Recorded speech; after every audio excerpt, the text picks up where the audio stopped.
Oh, such a clutch off-season pickup, Dave. I was worried we'd bring back the same team. I meant those blackout motorized shades. Blinds.com made it crazy affordable to replace our old blinds. Hard to install? No, it's easy. I installed these and then got some for my mom. She talked to a design consultant for free and scheduled a professional measure and install. Hall of Fame son. They're the #1 online retailer of custom window coverings in the world. Blinds.com is the GOAT. Shop Blinds.com right now and get up to 45% off select styles, plus a professional measure. Rules and restrictions may apply.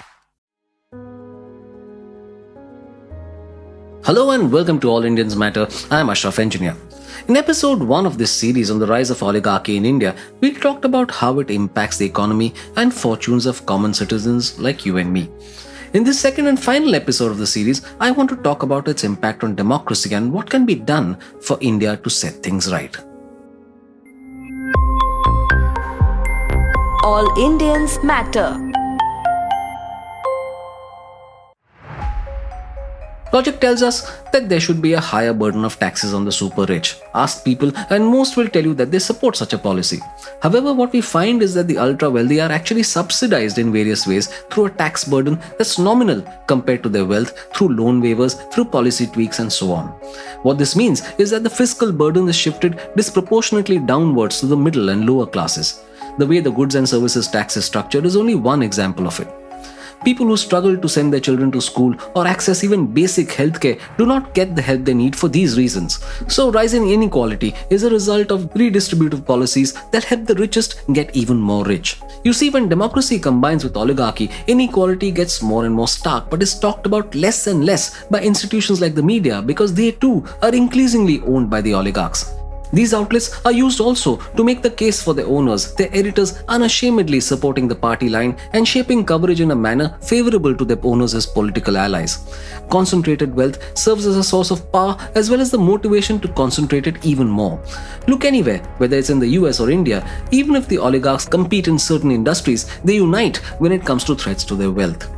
Their riches enable them to hire armies of lawyers, lobbyists, creative accountants and others to achieve their goals and also to silence any opposition they might face. For example, media houses and journalists who refuse to toe the line are often buried under an avalanche of lawsuits that they cannot afford to contest. These professionals also act as intermediaries in the dealings with power and shield their employers from accountability.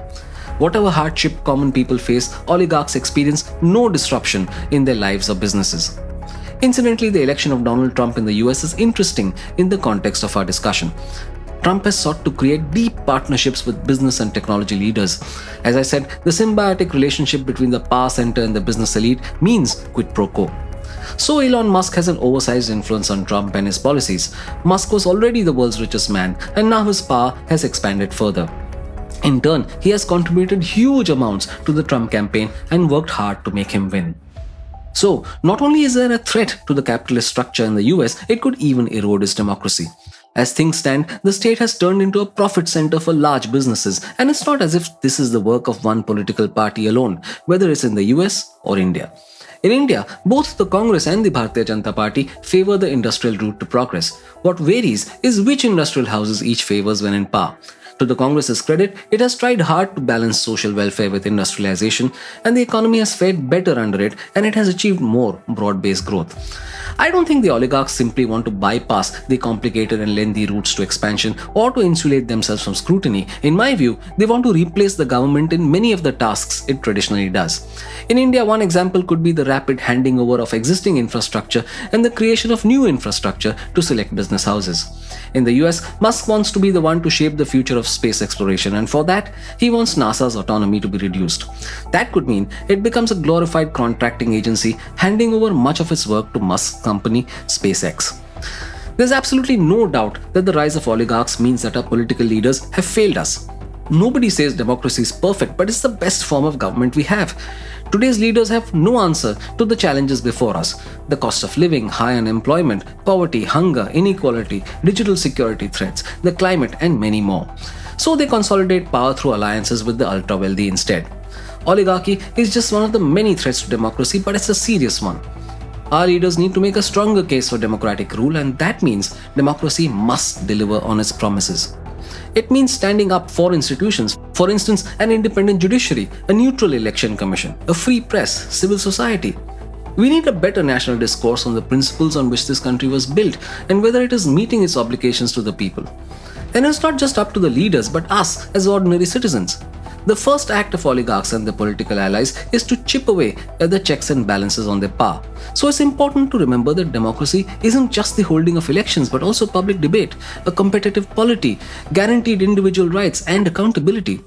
These are all the restraints that come under attack when you have autocrats propped up by oligarchs in power. In some parts of the world, political coalitions have formed across sometimes competing ideologies that reflect the growing awareness that there is a common interest in opposing such rule. These parties recognize that partisan differences pale in comparison to the challenge faced by the democracies. At home, we are seeing this in the form of the India Alliance, although it seems wobbly more often than not. As pressure on the autocrats in power builds, their reliance on the oligarchs increases. They shift from rule by manipulation to repression and fear. For this, they need the backing of the wealthy more than ever. If we are to return to a state that truly cares for everyone, if we are to have a sense of national purpose again, if we are to have strong social welfare and economic safety nets, we need a whole new kind of politics. The kind that breaks the stranglehold of wealth on power and is invested in social and economic justice. Sadly, many parties are fearful of economic power, of the vast conglomerates, the media owners, and other oligarchs who now dictate the course of our politics. The longer the situation is allowed to linger, the more entrenched oligarchic power becomes.